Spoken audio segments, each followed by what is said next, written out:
Que ferais-tu pour être le meilleur du monde? Sacrifierais-tu ta vie pour 15 minutes de gloire? Dans les années 90, Tom Prince était considéré comme l'avenir du culturisme.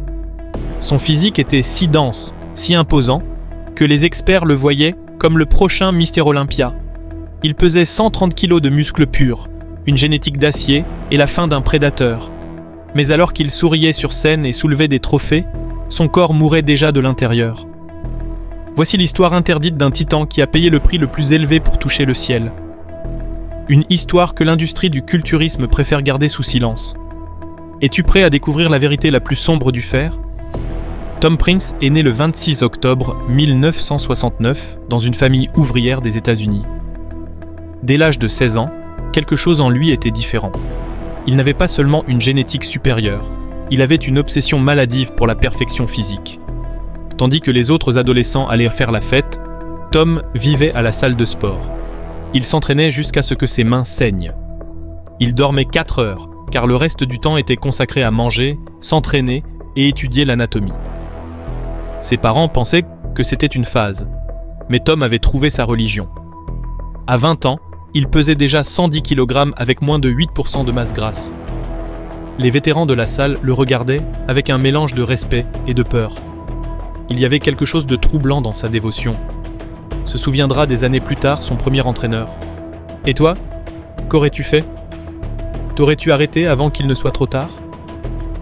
En 1997, Tom Prince obtient sa carte professionnelle après avoir remporté les nationales de la NPC. Cette nuit-là, sa vie changea à jamais. Il n'était plus seulement un géant de la salle de sport locale.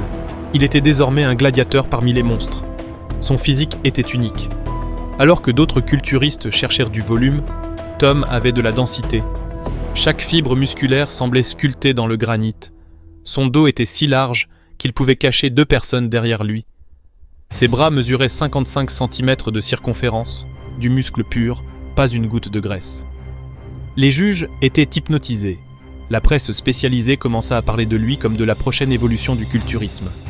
Flex Wheeler, légende vivante, déclara même que Tom avait le potentiel pour redéfinir le sport. Mais derrière cette perfection se cachait un secret qui consumait son corps jour après jour, cellule par cellule. Si cela te choque déjà, abonne-toi, car le pire ne fait que commencer. Pour concourir à ce niveau, Tom avait besoin de plus que de la génétique et de la discipline. Il lui fallait de la chimie pure. Son protocole de stéroïdes était légendaire, même parmi les professionnels. Testostérone, trenbolone, hormones de croissance, insuline et diurétique. Les doses qu'il prenait auraient tué une personne normale en quelques semaines, mais Tom n'était pas normal. Son corps semblait traiter ces substances comme s'il était une machine conçue pour ça, du moins, c'est ce qu'il pensait. Chaque cycle durait 16 semaines. Chaque injection était un pas de plus vers la gloire, et un pas de plus vers l'abîme. Ses analyses de sang montrèrent des niveaux hormonaux 50 fois supérieurs à la normale. Ses reins fonctionnaient à 200% de leur capacité. Les médecins du sport qui le connaissaient savaient qu'il était une bombe à retardement. Mais personne n'osait arrêter un futur champion du monde. Il était accro à la transformation. Avouerait-il des années plus tard. Il lui en fallait toujours plus pour avoir l'impression d'avancer. Jusqu'où serais-tu allé pour être le meilleur du monde? Entre 1998 et 1081, Tom Prince vécut ses années dorées. Il remporta de nombreuses compétitions professionnelles, dont l'Arnold Classic Europe. Sur scène, il était invincible. Hors scène, une célébrité. Les fans faisaient la queue pendant des heures juste pour une photo avec lui. Les magazines de fitness le mettaient en couverture mois après mois. Son compte en banque grossissait autant que ses muscles. Il semblait tout avoir, la gloire, l'argent, le respect et un physique défiant les limites humaines. Mais les caméras ne montraient pas les détails les plus sombres.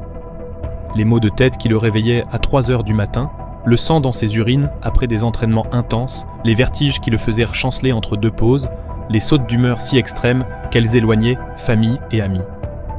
Son corps était un chef-d'œuvre à l'extérieur, mais à l'intérieur, quelque chose pourrissait lentement.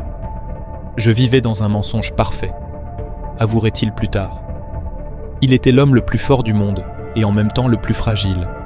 Garde cette vidéo, car ce qui vient ensuite, tu ne l'entendras nulle part ailleurs.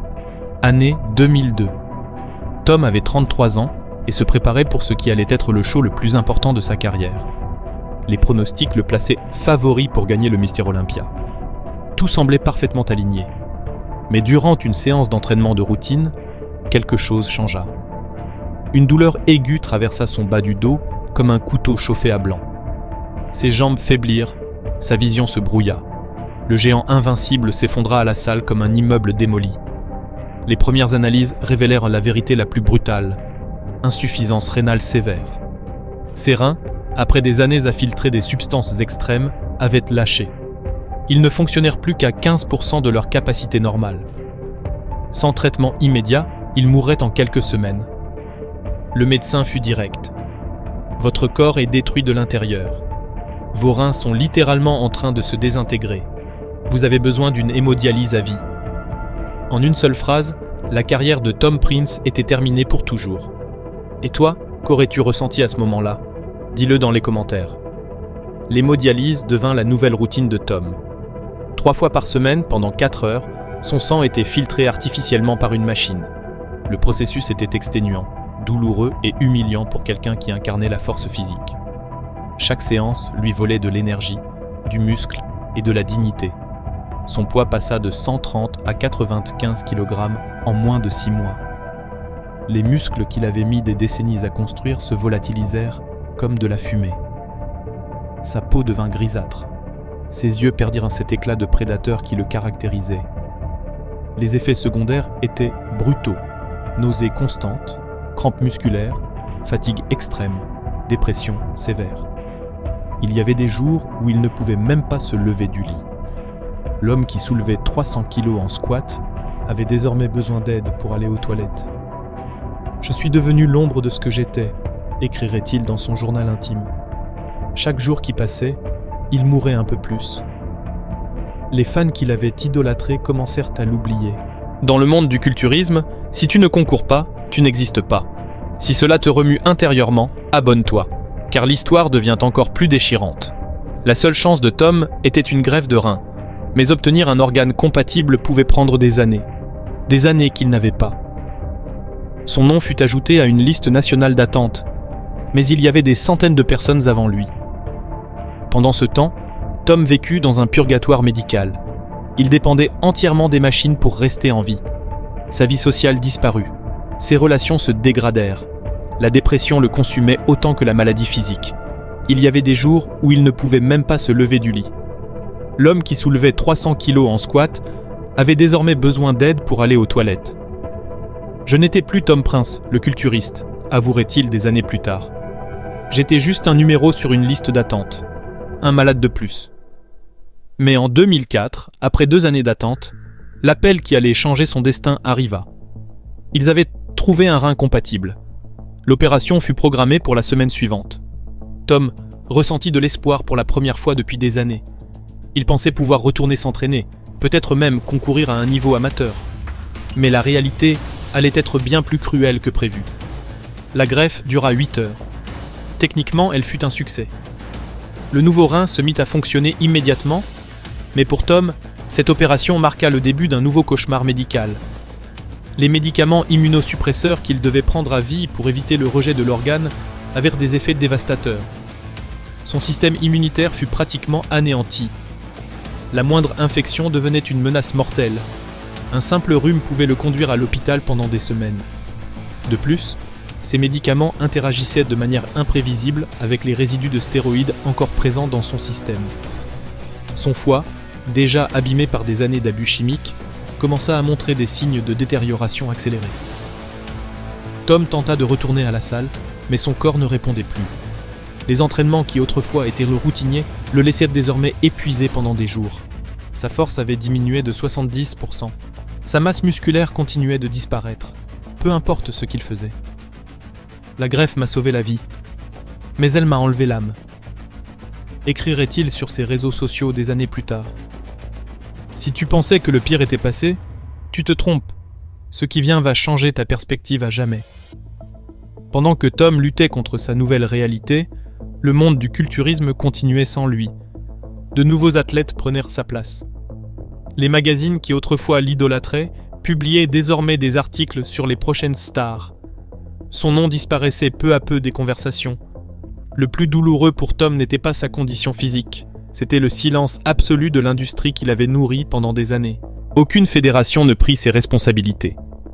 Aucun magazine ne publia d'articles sur les risques réels du culturisme extrême. Aucun sponsor ne lui proposa d'aide médicale ou financière. C'était comme si Tom Prince n'avait jamais existé, comme si son sacrifice n'avait rien signifié. L'industrie continuait à promouvoir les mêmes méthodes extrêmes qui l'avaient détruit, comme si son histoire n'était qu'un accident isolé. Ils m'ont utilisé quand j'étais utile et m'ont jeté quand je ne servais plus à rien, dirait-il dans une de ses rares interviews ultérieures. Pour eux, je n'étais qu'un produit, et les produits défectueux, on les jette.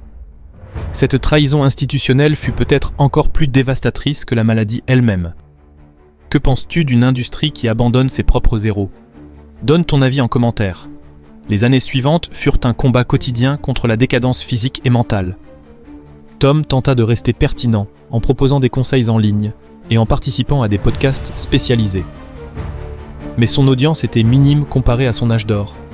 Sa routine quotidienne tournait autour de médicaments, rendez-vous médicaux et traitements. Il prenait plus de 20 comprimés différents chaque jour. Sa cuisine ressemblait à une pharmacie. Sa vie sociale se résumait à des conversations avec des médecins et infirmières.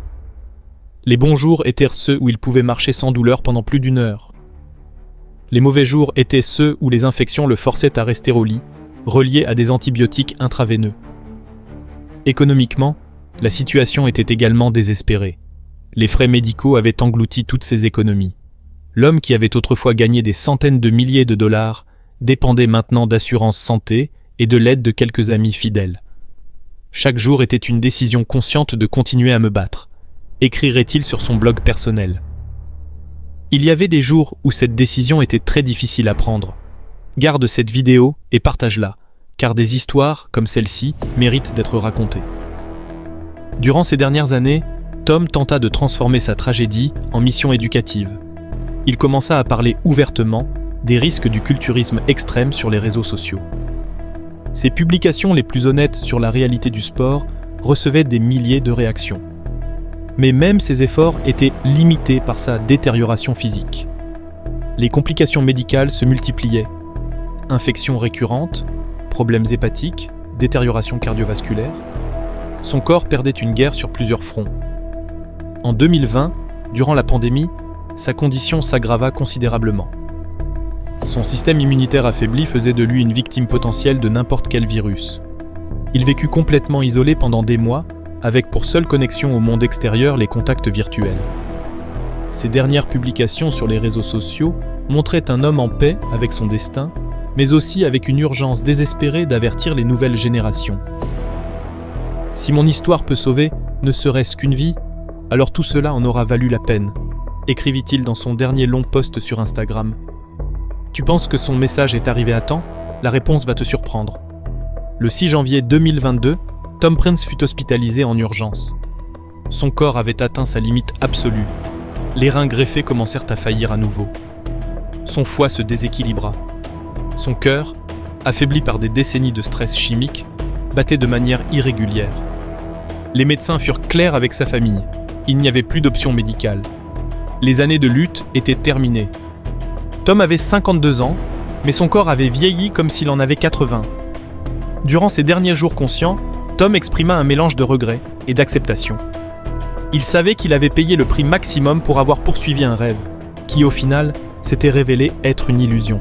« Je ne regrette pas d'avoir rêvé en grand », dit-il à un ami proche. « Je regrette de ne pas avoir su quand m'arrêter. » Le 6 janvier 2022, à 3h47 du matin, Tom Prince expira son dernier souffle. Le géant, qui un jour défia les limites humaines, trouva enfin le repos. Sa mort passa presque inaperçue dans les médias généralistes. Seuls quelques sites spécialisés publièrent de brèves nécrologies. Si cela t'impacte autant que moi, tu dois entendre ce qui vient ensuite. La mort de Tom Prince n'était pas un cas isolé. Au cours des 20 dernières années, plus de 30 culturistes professionnels sont morts avant 55 ans des suites de complications liées à l'usage extrême de substances. Mais l'industrie continue de nier toute connexion systématique. Les fédérations officielles maintiennent des politiques de tolérance zéro vis-à-vis du dopage qui sont totalement hypocrites. Tout le monde sait qu'il est impossible de concourir au niveau professionnel sans produits chimiques, mais personne n'en parle ouvertement. C'est un secret de polichinelle qui tue en silence. Pendant ce temps, les nouvelles générations de culturistes continuent de suivre les mêmes protocoles extrêmes qui ont détruit Tom. Les réseaux sociaux sont remplis de jeunes de 20 ans exhibant des cycles qui auraient terrifié les vétérans des années 90. Les gourous en ligne vendent des programmes d'entraînement et de nutrition, mais ne mentionnent jamais les risques réels. Les sponsors investissent des millions dans des compléments naturels, tout en finançant en secret des athlètes qui abusent de substances dangereuses. L'histoire de Tom se répète chaque année, avec des noms différents, mais la même fin tragique. Jusqu'à quand allons-nous continuer à ignorer cette épidémie silencieuse ? Les études médicales sur le culturisme extrême existent, mais elles sont systématiquement ignorées par l'industrie. Les preuves sont accablantes. L'usage prolongé de stéroïdes anabolisants à des doses supraphysiologiques cause des dommages irréversibles à de multiples organes. Reins, foie, cœur, système endocrinien. Tout est compromis. Les risques ne sont pas de simples effets secondaires possibles. Ce sont des conséquences inévitables qui ne varient que par le temps et la gravité. Mais en parler est un tabou dans le monde du fitness. Les athlètes qui essaient d'être honnêtes sur leurs protocoles sont censurés ou marginalisés. Les médecins qui publient des études critiques sont attaqués par l'industrie. Les journalistes qui enquêtent sur ces sujets perdent leur accès aux événements et aux interviews. C'est une conspiration du silence qui protège des intérêts économiques au détriment de vies humaines. Chaque mort comme celle de Tom est traitée comme un accident ou une condition préexistante, jamais comme le résultat prévisible de décennies d'abus systématiques du corps. L'industrie du culturisme a créé une culture du déni qui tue, a déclaré un médecin du sport ayant préféré garder l'anonymat. Que pensez-vous d'une industrie qui préfère les profits aux vies humaines ? Donnez votre avis sans peur. Non. Tom Prince n'est pas seul. Andreas Münzer, Mike Menzer, Don John Blood, Dallas McCarver, Rich Piana. La liste des géants tombés trop tôt s'allonge chaque année. Chacun d'eux avait une histoire similaire, un talent exceptionnel, une ambition démesurée et une fin tragique. Ces hommes n'étaient ni des junkies de rue, ni des criminels. C'étaient des athlètes dévoués qui ont poussé leur corps à l'extrême absolu à la recherche de la perfection. Ils ont été des héros pour des millions de personnes, jusqu'à ce que leur héroïsme les tue. Leurs familles vivent avec la douleur constante de pertes évitables. Leurs enfants grandissent sans père. Leurs femmes deviennent veuves trop jeunes. Tout cela pour un sport qui nie sa responsabilité dans ces tragédies. Chaque mort est traitée comme un cas isolé, jamais comme le symptôme d'un modèle systémique. Il est plus facile d'accuser la génétique défectueuse ou les décisions personnelles irresponsables que d'admettre que le système lui-même est conçu pour détruire les corps humains. Si tu connais quelqu'un qui suit cette voie, partage cette vidéo. Cela pourrait sauver une vie. Tom Prince est mort en croyant que son sacrifice en valait la peine. Jusqu'à la fin, il affirmait ne pas regretter d'avoir poursuivi la grandeur. Mais valait-il vraiment la peine d'échanger 20 ans de vie contre 5 ans de gloire ? Son histoire nous oblige à nous interroger. Où se trouve la limite entre l'ambition et l'autodestruction ? Quand la quête de la perfection devient une forme lente de suicide, le culturisme moderne vend l'illusion qu'on peut devenir plus qu'humain, qu'on peut défier les lois de la biologie sans conséquence, que la douleur n'est que la faiblesse qui quitte le corps. Mais Tom Prince a découvert que certaines lois naturelles ne peuvent pas être brisées, seulement payées, avec des intérêts très élevés. Son véritable héritage ne devrait pas être seulement ses trophées ou ses photos de compétition. Son véritable héritage devrait être un avertissement urgent pour les générations futures. La grandeur a un prix, et parfois ce prix est trop élevé, en mémoire de Tom Prince et de tous les géants tombés en poursuivant un rêve impossible. Penses-tu que cette histoire mérite d'être racontée ? Penses-tu qu'elle mérite d'être entendue ? Abonne-toi maintenant, car ce n'est que l'un des nombreux secrets sombres du culturisme extrême que personne ne veut que tu découvres. Commente si tu penses que Tom Prince est mort en héros ou en victime. Et partage cette vidéo, car tant que nous resterons silencieux, les géants continueront de mourir. La semaine prochaine, je te raconterai l'histoire encore plus troublante d'Andreas Münzer, l'homme qui s'est littéralement vidé de son sang sur scène pour atteindre 0% de masse graisseuse. Ne la rate pas. Ton abonnement pourrait faire la différence entre la vie et la mort pour quelqu'un qui suit les mêmes pas.